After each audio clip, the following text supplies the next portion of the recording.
Hello, good morning, good afternoon, and good evening, and welcome to another episode of the Robbo's Godcast Sports Show. Hope you guys are doing well. Welcome to the Reading FC podcast.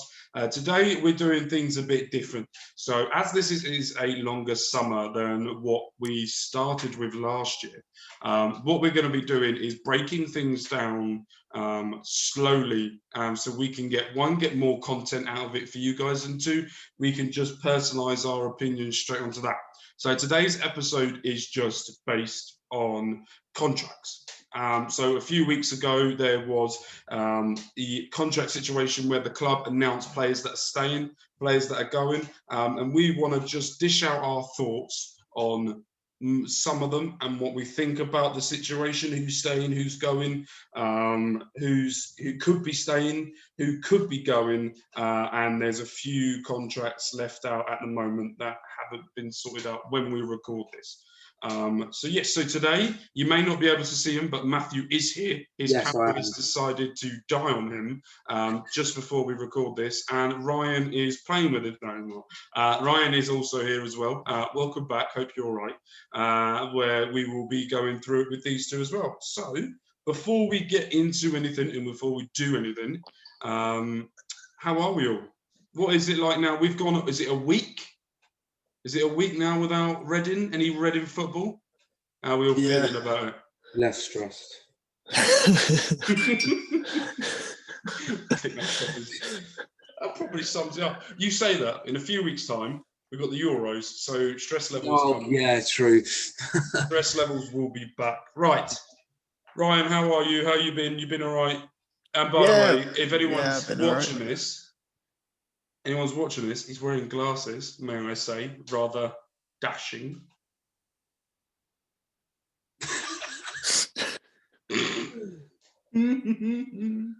Right, Four Eyes, let's get into it. So the players that have been released from the senior team, it has been announced that the players that have left are Sonny Aluko, Sam Baldock, Sam Walker, Tanae Watson, are all leaving the Royals beginning of July the 1st, where their contracts run out. That's the end. What have you made of that? Should those players, before we go any further, correct decision for the club to let them go? Free for all. First. Nodding's not going to help the people that are listening, by the way. Yeah, to be fair, I didn't hear all of what you said, but yeah. I said Sonny Aluko, Sam Baldock, Sam Walker, and Tanae Watson are all leaving the club. Is that the right decision by the club? Yes. Yes, it was. Let's go through each player quickly, of what impact they could have had, what they didn't do. Sonny Aluko. Instead, I'm just going to change what you're saying. Let's do a rating out of 10 for their time at Reading. All right, that could be fun. Right, Sonny Aluko, out of 10. 6. Generous. Yeah, it is generous, but I don't think it was completely awful. He scored some important goals. The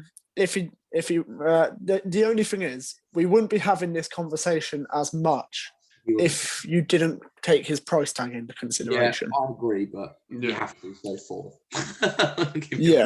Obviously, you have to take the price tag into consideration. Yeah. You have to. But if we'd have paid what we paid for, I don't know, someone like Sam Baldock, where it was still decent money, but wasn't anywhere near as much as it was for Aluko. No. Yeah. It wouldn't have been as bad. All right, Matthew, rate it out of 10. I've got to think I'll give him a 4 because I think first season he wasn't even that bad, but he wasn't as good as his price tag. And I just feel like every season after that, he just had no confidence, and it really showed. And it was very rare you could say he played well, and he very rarely played. So I've got to give him a 4. So I'm going to give him a 5 because a 5 or a 6. I think that there's something that's happened. I don't know what's happened. I don't know if we're ever going to know what's happened, but I feel like something's happened. And I think Courtney, when he was on the podcast, when he said as well, there's something that happened after that first season that destroyed Aluko, but we don't know what it is. Is it something behind the scenes? Is it something on the pitch? Did he just not think he was played in the right system. I don't know if we're ever going to know now he's left. But I also said this as well the other day. I don't know who I was speaking to. I was speaking to someone about this. I said, I'm intrigued to know where he goes next. I'm intrigued. I think I'm more intrigued to know where he goes next to what he does. Does he go abroad? Does he go MLS? I said MLS could be a really good option for him to finish out his career. I don't know. It'd be interesting to see if he. I don't know. It'd be good. Sam Baldock, rate out of 10. 7. Oh, very generous. Yeah, I like Sam Baldock. Of course you do. You also like Gareth McCleary, so that sums it up. No, I like Baldock because I like what he's about. He, like, you can't deny he puts everything in the game when he does play. The only thing is he hasn't scored much, but he's offered a lot more.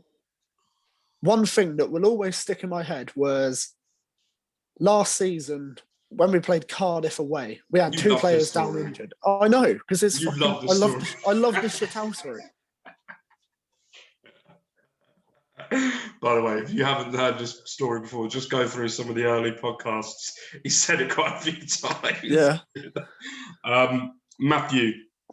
I'm going to say 6 because I don't think he was bad, and I feel like there were some. He showed promise in some games, but I also will say that I expected better because obviously when he had come from Brighton, I was, he actually did quite well there. I was thinking, we might have found a decent little striker here. He was quick, he's quite agile, but I don't think he lived up to the hype. But I've seen worse play for Reading. I think we could both agree. Worst strikers, 100%. So I would give him a 6. I'm going to give him like a 4. Ooh. A 4 or a 5, the same as Aluko. I will say that he had the work ethic of someone that everyone should have. His desire to close down the ball was excellent. Everything else on the other hand was just was not there. I think we said at the start of the season, after the first 8 or 9 games, or I can't remember when it was, he only made 15 passes in 8 or 9 games that he played. He's made 1 or 2 assists this season, which for a striker is quite good because they normally glory hunt and go for goal. So you don't really look for assists, but he hasn't really contributed towards the other end either to do anything. And when I watched him when I went to in December when I went to Nottingham Forest game, and when he come on, he runs around like a headless chicken, then just does fuck all about that. It's like good that you can run, good that you can do what you do, but just my opinion, it was just wasn't all there and wasn't correct in what he was doing. So I give that a goalkeeper Sam Walker. He was signed by Paul Clement, if I'm correct at the time, when I think we can all agree we didn't really need a keeper. From Colchester at the time. Matthew, go to you first. Out of 10, how would you rate Sam Walker in a Reading shirt? I'm going to put NA because I don't really have an opinion on him because he rarely played, and when he did, like, nothing special, nothing awful. Like, I don't think I could give him a rating. Like, that's just purely me saying that from the fact that I saw such a lack from him. Like, I mean, you probably count on one hand the amount of games played. So I'm going to say NA. I'm not going to give him a rating because I don't think I could. Ryan? I'm going to give him a 5. Reason being, he was signed he was signed to be a backup, wasn't he? Yeah. And am I right in saying when we signed him, we had Vito Mannone in goal? Great. But then when Mannone went, he was sort of competing with Anzi Yakola, wasn't he? To be number 1. Yakola outdid him. And then we got Martinez on loan. So Raphael come in that summer. Yeah, so I think his chances have been very limited. And to be fair, Yakola wasn't a bad keeper. Just shit with his feet. Yeah. So I think when he got his chance, he didn't really do much wrong. Well, we've also got to put respect on Sam Walker's name. He saved a couple of penalties in a penalty shootout against Cardiff, if I'm right, in the FA Cup. Is it FA? In the FA Cup? So he could save a penalty. He's done well out on loan as well, but I think he is a League Two, lower end League One goalkeeper. I don't think he's top end League Two, lower end League One, I would say, goalkeeper. I'd give a few years. Yeah. Last one that has from the main, shall we say, not that he got a lot of main opportunities. Tene Watson, who has been here for fucking ever, by the looks of it, has been released. I think he's made a massive mistake staying at Reading for as long as he did.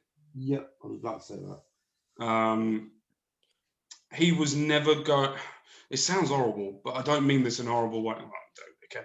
He was never going to be challenging that right back position from the right backs we've had. So he was never going to be one that was going to challenge anything in it. He was always going to be a backup, but then he fell out of the backup option, went out alone to Wimbledon and played quite a lot of games. But he made a mistake by staying here as long as he did. I think he should have gone 4 years ago, maybe, under Stam.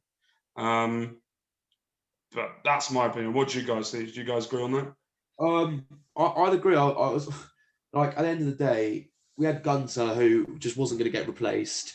Then we got Yeardom in. We've had Richards, and I just feel like that he's just wasted his footballing years just staying at Reading when he could have at least gone on loan to another club just to prove himself. He didn't even get the chance. I feel like after the first couple of years, he should have been like, right, that's it. So I feel like it's, if anything, better for him if he leaves, because it means that he can now go and find a club that's going to give him first team football. So if anything, we've done him a favour. Mm-hmm. So Ryan, do you agree with that? Yeah, I think it says a lot that at the start of this season, was it? Start of this season, we had a bit of an injury crisis at right back before we got Estevez in. Yeah. Obviously, Yeardom got injured. Really? We didn't have. Yeah, but that's what I'm saying. We had a centre midfielder playing ahead of a right back. Am I right in saying in one of the Carabao Cup games that he played in centre mid? Yeah. And also look back at last season when both Gunter and Yeardom were injured. Who played right back? I remember one game they put Renamotor at right back ahead of him. Yeah, Moore played it at one point. Moore, yeah, that says a lot, doesn't it? The fact that you're playing players out of position ahead of him. So yeah. You can't really say much more than that. No, so we wish them all the best. I'm excited. I'm not excited, but I'm really intrigued to see where they all sign, especially Sonny Aluko and Sam Baldock. I have a feeling Baldock might end up at like Charlton. Aluko, I have no clue. That's one of the things I have no clue where he's going to go. So it could be interesting. Let's flip it now. 2 players that have signed with the Royals and are going to be staying here at least until the end of 2022, especially with one of them. Another one's got another year added onto that. Luke Southwood signed a 2-year deal, as well as Michael Morrison, who has signed a 1-year contract extension clause, which was in his contract, and it had to be mutually exercised, and they both agreed to it, and it got exercised for an extra. I didn't realise he had that in his contract. I don't think anyone did that. It was extension clause in his contract. What do you guys make of both of those signings that have signed? When we record this, just saying this now, just in case anything happens tonight, this is Thursday. What day are we on? At 10 to 4. 20th of May at 10 to 4. And at this precise moment, no one else has signed a new deal and no one's been released yet.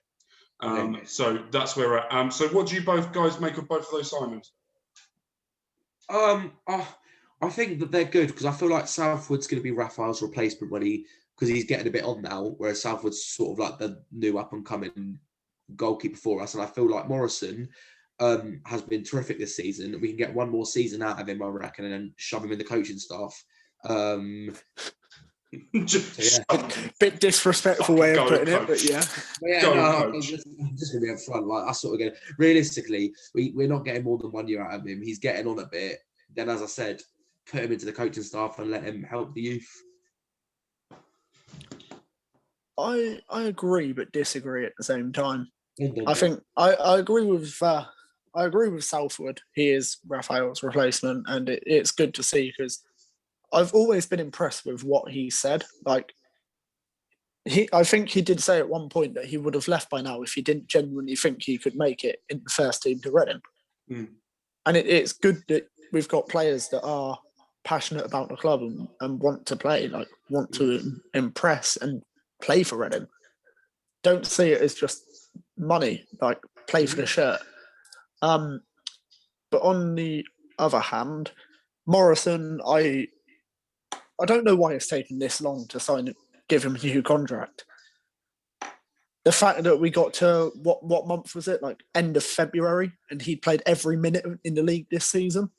Yeah, he played. I think it was one of those points where they were waiting to see if he really did want to carry on next season or if he wanted to retire.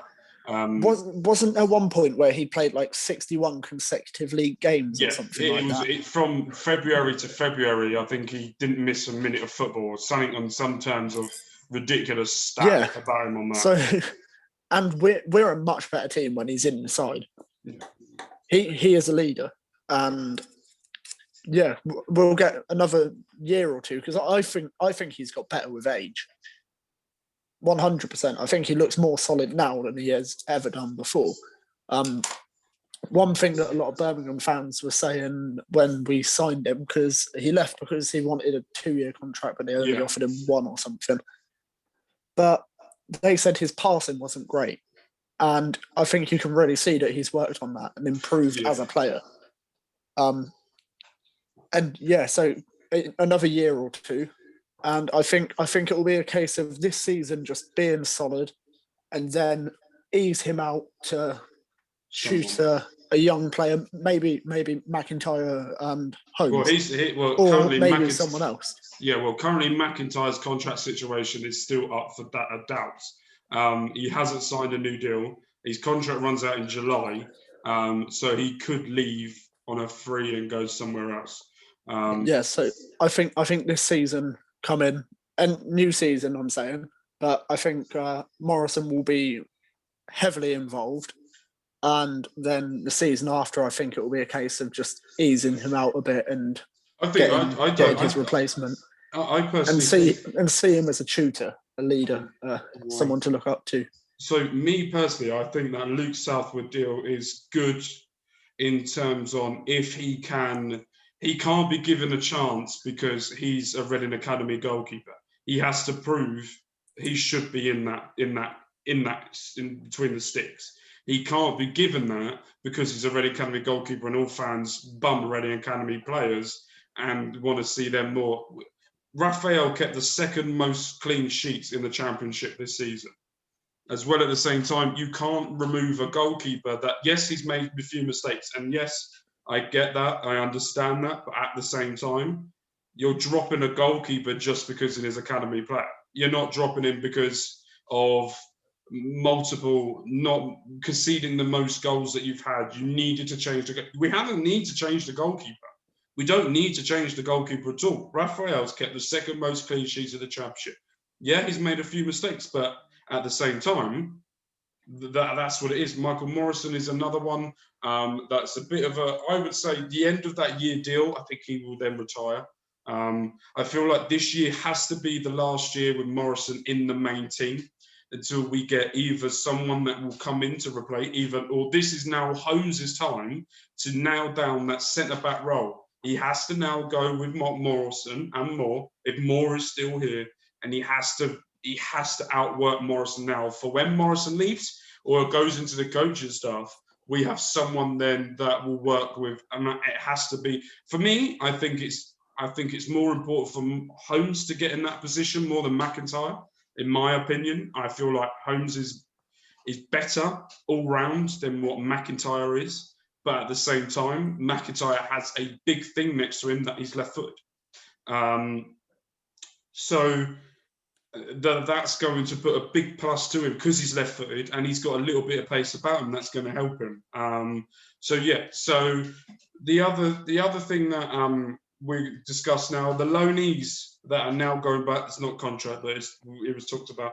Semedo, Estevez, and Gibson are all leaving. Will not be coming back, well, unless something miraculous happens. Going back to it, I tweeted out saying, please don't ever give us an Everton player again online. That'd be lovely. Semedo was the easiest scapegoat for fans. If we weren't doing that well, he was the easiest target for him, even though he did really well for us. And Estevez is one of those players I can see us going back in like 5-6 years' time going, fuck me, we had him on loan. How did we have that? What did you guys make of all three of those contributions to the Royals? Who had the best contribution? Who had the worst, and all that sort of type of thing? What did you make of all three of those loanees? I think in order, from best contribution to least, was Semedo, Estevez, Gibson. Mm-hmm. I think Gibson would have offered more if he had more game time, but no, not after seeing what he did in the Norwich game. What's from the second last game of the season? Yeah, when he started walking and just let Pookie score, that fucked me off. Okay, so why shouldn't he have had more game time in the 44 games before that? I don't understand. No, that's what you just said.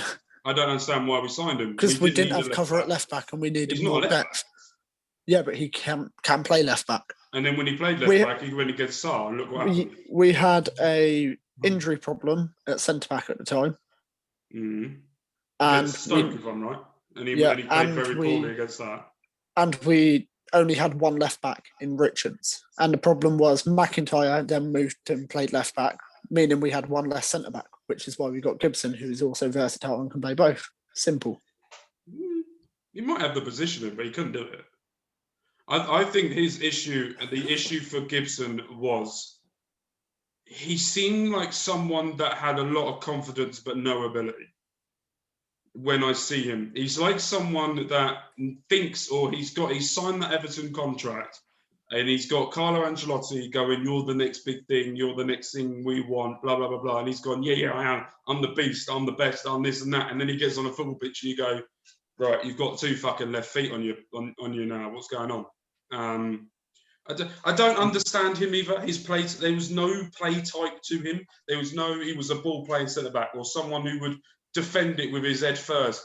There was no characteristic type of player he was. He wasn't like when Tom Mcintyre, he's a ball playing centre back. You know that because he likes the ball at his feet. He'll pass it out. He'll run forward, do different things. You look at Moore, does the same thing. Morrison's very much, he'll sit back a bit more because he hasn't got the pace. And if he runs forward, he scores like he does against Bristol. But when I look at Gibson, I go, I don't get him. No, I think in my opinion, with Gibson and just with loanees like him in general, like obviously he comes to the club and he's trying to impress to get first team football. And I feel like when you're a loanee and you're not getting played, like everyone can have a bad game. Giles had a bad game. Mm-hmm. All the players in the first team have had one game where they haven't played well, but the difference is that they've been given week in, week out, and he's been given one. And I know it's one of the things where, as a professional footballer, you've got to take your opportunity when you get given it. I just feel like some people crumble under that pressure and they need consistent football to find their feet, and he wasn't given that. So I feel like I don't think he's an awful player. I think he was unlucky, but he did play bad at our club. But I would agree with what Ryan said. I think Semedo was good, was very solid for us, very consistently played at an okay level, didn't let us down too much. I think Estevez has a lot more to offer in the future. But I feel like it's one of those players that you need to buy and invest in for years to come, not alone for one season. He also grew a lot as a player. Yeah. He looked shit when he come, and then he really.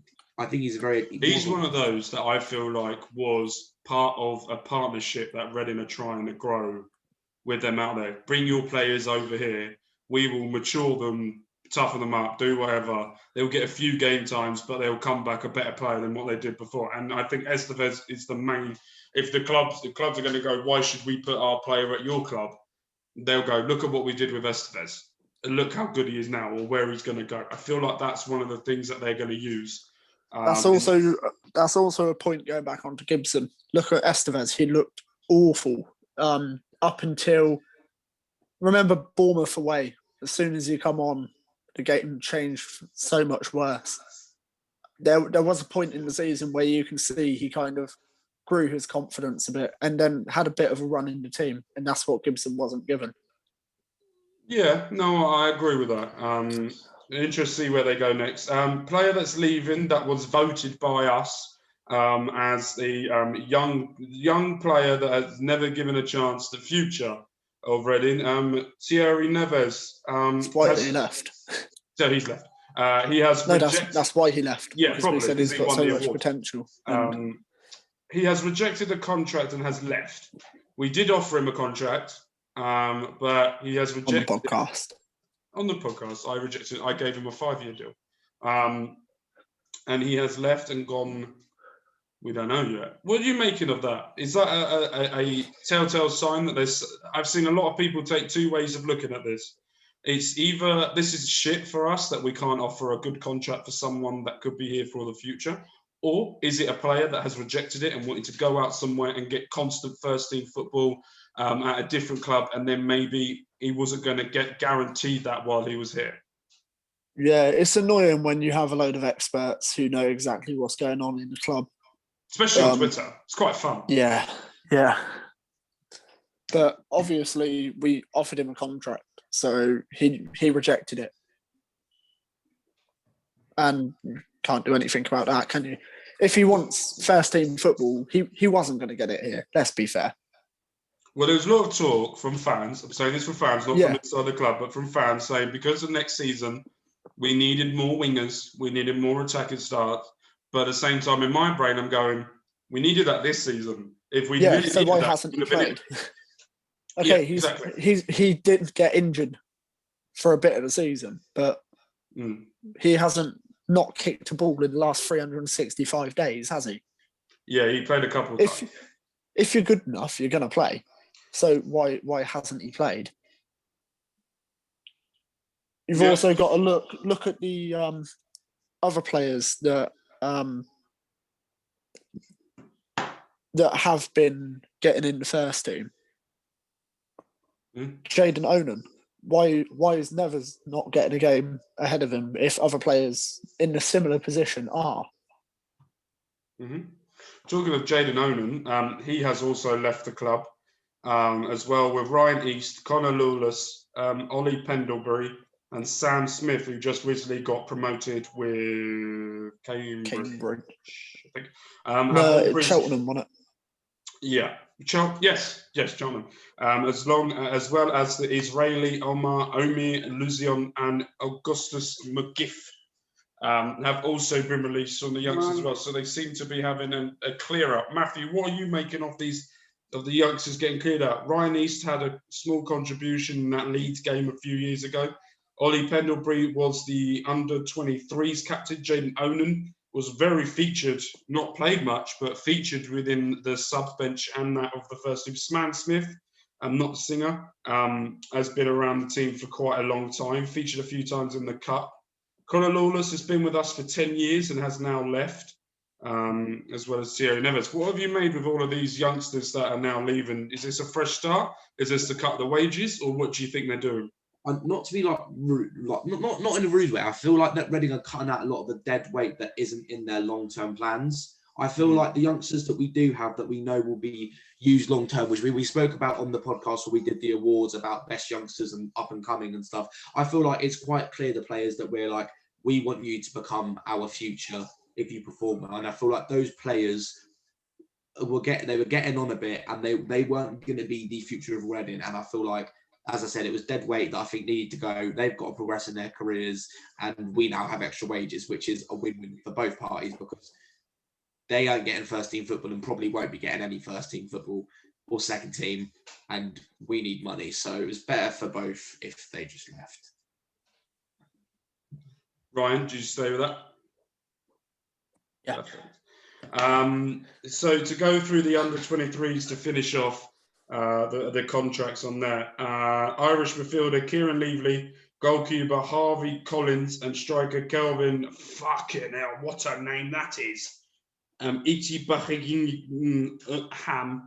have all been offered pro deals with the Royals, as well as Maki Talon Arichi and winger Linford Saki. I think Linford Saki was around the first team and got his debut in a cup. I think it was Luton. I can't remember. But what are you making to you two? Before we end contracts chat for this week, we know it's a short podcast this week, but we're going to try and do different things each week. Try and make it shorter, a bit more poignant, a bit more to the point about what we want to get through.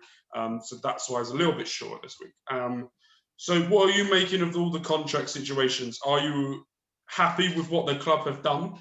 Is there anything that the club should have done more? Also, I want to say as well, Omar Richards and Tom Mcintyre have both been offered a new deal. It's just waiting for them to sign it. The reason why clubs do that, if they know they're leaving or not, is because if Omar Richards does leave and go to a UK team, we will get compensation from the Court of Arbitration because of his age, as well as Tom Mcintyre as well. We will get more of a compensation if he goes to a UK team. If they go to Europe, we get nothing. But if they stay in the UK, we get something. So on that note, we have offered them contracts. We've also got a busy summer of players going out of contract next year as well, but that's to do with another podcast. Yeah, someone's just got to sort that before June 29th next year. Yeah, that's how it normally happens, isn't it? Yeah. They always do it about 3 weeks before. So, yeah. What have you made with Reading's contract and how they've dealt with it this year? Last year was completely different. According to some player or a player, they weren't told if they were getting released until they saw it on social media, even though he got called out on that for lying when he liked to post 3 weeks before saying that he was leaving the club. Not naming names or anyone. Gareth McCleary. So what have you guys made of Reading? Have they done it right this year? Are they doing it right? Is the structure behind the scenes going well? While you do that, I'll be back in 2 seconds. I'm not going to stop recording. I'll be back in 2 seconds because I need to get a drink. Don't you want to know what we think? Yeah, I will. Do you know what? I'll listen to it back. I will be back 2 seconds. No, you won't. I've got a question to ask, and you can listen to this back. How does that show that he's lying when he could have just liked a tweet because he could have found it funny, or he could have just, it was speculation, he probably just liked it? Because he liked 2 or 3 other ones as well. Saw his name. And it was him that liked it. It was him. Yeah, no, but if he liked it, he could have just been liking it because it's all speculation. Then actually, you don't speculate. It goes. The tweet was these players are leaving after 9 years of service. Thank you ever so much for being here. Good luck on your future. There's more. So that's not speculation. That's basically saying goodbye. And he's gone. If it was Danny Guthrie, you'd stick up for him. You're just a hater. Yeah, Danny Guthrie's currently playing wanker. Norway, I think. Is it? I think he's gone somewhere. Yeah, he signed for Icelandic second division. Is it Icelandic? I can't remember where he went. I know he went abroad. Right, carry on. I'll be 2 seconds. Wait, so we meant to keep going or like wait for him? Carry on. How's your day been? Let's just sit here in silence. Yeah, it's really awkward for him and the viewers, and he's got to edit it out or do something. No, he won't edit it. I'll just Googling. Right, what I'll do is I'll get the team name on the screen, and you've got to. Oh, I thought it was going to be a lot more difficult to say, but it's no, but I'm still Fram. Because I'm not good at this stuff. Hang on, it's not focusing. Go back a bit, tiny bit. Okay, I'm not even. On it's loading. He played for United Academy, yeah. It's FRAM. That's the name of the team. Fram. It's definitely pronounced a lot weirder than that. Yeah, it's Fram. Still going, to be fair. That's the team name. Can you try and say that? Yeah, it's not even focusing, but I can just see how long it is in the amount of letters, and I'm not even going to attempt. But if you want to attempt, you're welcome. Is that who Danny Guthrie's playing for? Yeah, we've been discussing that since. Yeah, I saw it on Twitter, and that Marcus Madison that was playing for Hull and Peterborough is now playing for 8th tier Spalding United. That sounds fun. Yeah. What was the question you asked before? about how the club are handling the contracts. How have you rated the club? Because we've got a lot of contracts that's going out. We've got to have a couple of players that could either leave, like Mcintyre or Omar Richards. Could be leaving. What have you guys made of how they've dealt with the situation? That's a two-part answer for me. Go for it. How they've dealt with it is as shit as ever. This is all, because why have you let two promising youngsters get to the end of their contract like this close and lose so many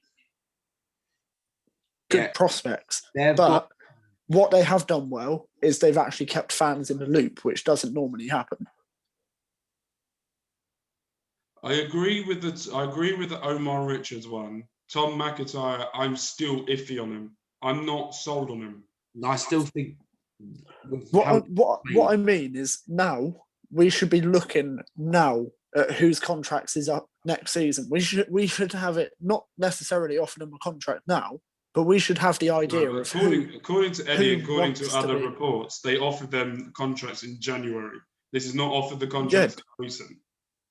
That's not the same though. I mean, we should have an idea in our head. Like now, we should see, right, next season, we've talked about it before. We've got like 10 first-team players whose contracts are up. We should be looking now, saying, right, these 10 players' are contracts up. In our opinion, right now, 7 of them 10 should be having a contract offered to them. We're not going to offer it yet, but that talk should begin in November if they're playing. It shouldn't be, well, at the end of the season, their contract expiring in a month and 10 days, and they're still not sure whether they're signing or not. But does that fall down to the club or does that fall down to the players? I feel like this falls down No, it falls down to the club because they should offer that contract sooner. Yeah, but they did offer the contract sooner. They offered it in January. It's not like they left it till 3 weeks ago. They offered the contracts to Omar Richards and Tom Mcintyre in January, February time. This is down to the players. I have no qualms about this. And I will say this right now. If they leave, that's down to the player. That's not down to the club. Not at all. Yeah, if Tom Mcintyre really loved Reading and really wants to be here and fight for the future and do anything, then he would have signed that deal by now. Not necessarily. I think that's unfair saying that it's not at all. It's not unfair at all. No. You can't say that he's a Reading fan and Reading player. Then the contract that they've given, obviously, it's good enough because Luke Southwood signed a new 2-year deal. Obviously, it's good enough. It could be completely different wages. Okay, what are you gonna? Let me ask you a hypothetical question. Yeah, if you play for Reading and you could leave to a League One or League Two team and get paid £8,500 a week. But Reading offer you, but okay, I'm just giving the number. It might not be that, but it might be. But Reading say, okay, we're going to keep you there, but we're going to keep you on the apprentice pay, whatever it is, and you'll be on £1,200 a week.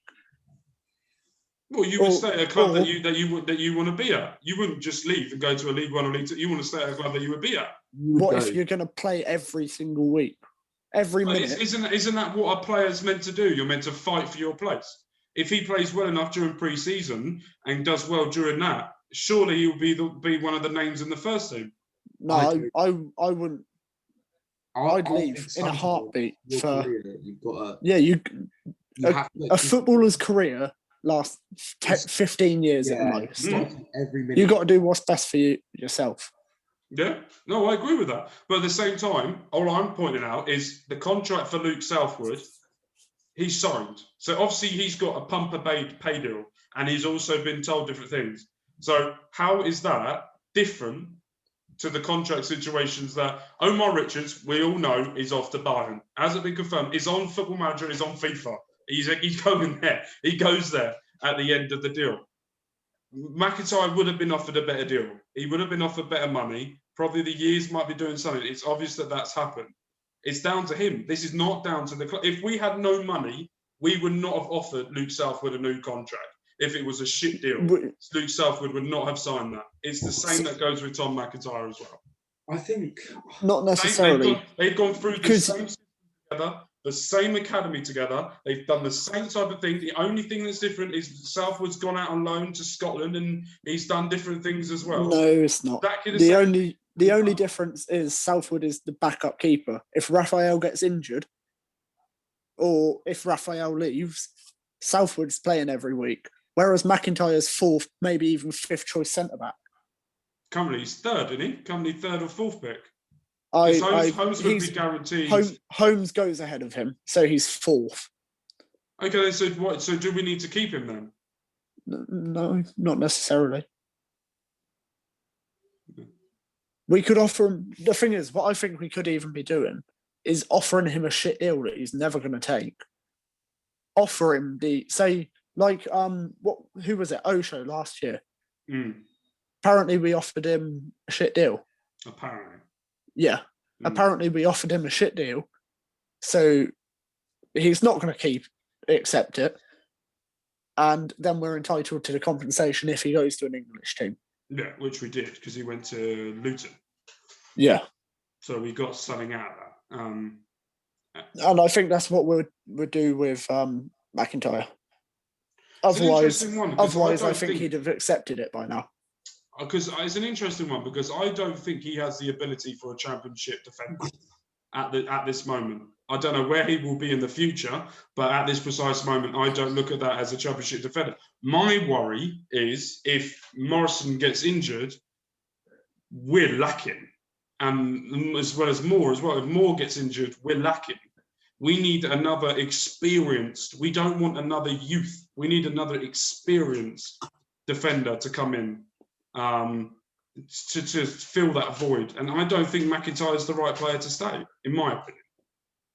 I would be offering him a new deal, in my opinion. In the games that he's played, he has the only thing that he showed me that he could do a fucking great finish from a corner. That he did against Luton. Yeah. Against Luton. That's the only thing that he offered. That for me, personally, you can have a go at me as much as you want. But personally, I would have Holmes ahead of him. And I would have majority of anyone. Some of the releases in the Championship I've seen centre back would go way above McIntyre, in my opinion. So for me, I don't think he should stay. I think he should go. And also at the same time, I want to say this as well. There hasn't been a player that has been released by Reading that's gone on to better things. And I'll say that now. Michael Antonio. I'm about to say Antonio. Was he released? I thought he was sold. Yeah. No, he was released. Yeah, but he plays for West Ham, so that's downhill. He's in a Premier League side. Yeah, but it's West Ham. He's literally going to be playing in Europe. But it's West Ham. They're sixth. Idiot. It's West Ham. Have you seen their fucking stadium? It's like a fucking fishbowl and no atmosphere in it. I'm going, if I can. It's simple. All right, one player. Name another one. Name another player. Sidwell. Yeah, but didn't we sell him to Chelsea? Did we sell him or did he leave at the end of his contract? I can't remember. I thought we sold him. I thought he left at the end of his contract, to be honest. I thought we sold him. But all of those youth players that everyone goes on about, like Fosu, Tariq Fosu and Jack Stacey, they're in the same league. They're not in a better team. Brentford got battered by Bournemouth in the first leg. Oh, 1-0's not really a battering. No, but did you watch the game? I will say this, Brentford, I'm going to put something out here now. I do not get the hype around Brentford. Like, Ivan Toney is literally their only, and their goalkeeper, by the way, put up fucking marvels of saves in that game. The Championship, they just can't win anything. But it's just shit. I look at them and go, let's sell half of those in August, rebuild again, and everyone will applaud them for getting fourth. Well done. Same thing as you do every year. Get to the playoffs and bottle it. We Jack can't Stacey in playoffs. Well, yeah, but we don't sell a number of players for 30, 40 million, rebuild a team, and then go again. We just never have any money. And go to Bayern. And then go to Bayern, yeah. It's like, for me, when I was watching the playoffs, like, Barnsley was awful. Oh, that was a fucking horrible game to watch. Swansea just... The final of the playoffs will be Bournemouth versus Swansea. Will be Bournemouth versus Swansea, and I'm excited to see that. Jack Stacey could be another one, but he's not a regular in the Bournemouth team. He's on the bench. So he's another That's one. also down to injury. No, He got injured. I He got think they injured said on against Sky us. that He got injured against us when we Yeah. played them away. And Yeah, then he he's couldn't get sort back of, into the team. yeah. So he's one of those. But yes, enough about our rants, as we like to say on this podcast. Your rants. Yeah, I like to go on a rant every so often. Thank you guys ever so much for joining us. We will be back next week where we will be, fuck knows yet, we'll be doing something, but I will come up with that soon. But also the week after, 2 weeks' time, we are starting our Euros podcast. Where we're going to get a few people together, we're going to spin the wheel, and whatever wheel that lands on is the team that they're going to be representing in each group in the Euros. So come and check that out. We're going to be building to that, look through some of the teams who we think could be sneaky sneakies and who's not. And also remember that Portugal, Germany and France are all in the same group. What? Actually? Yep. Who have we got again? Croatia, Scotland and... Who the fuck is the other one? Czech Republic. Thank you. Is it? Croatia's going to be revenge. Scotland's going to be insane, and Czech Republic's going to be. It'll be interesting because I can't wait. Scotland have to come to Wembley. We don't have to go to Hampden. I'll be going to Box Park. I don't care. I'll go back up. Right. Thank you guys ever so much. We will see you guys very, very soon where we will be doing it. And bye. Bye-bye. I'm having a poo and a nap. By the way, I haven't stopped recording yet. Shit. So, by the way, if anyone's watching this, Matthew is now off for a shit and a nap. Bye.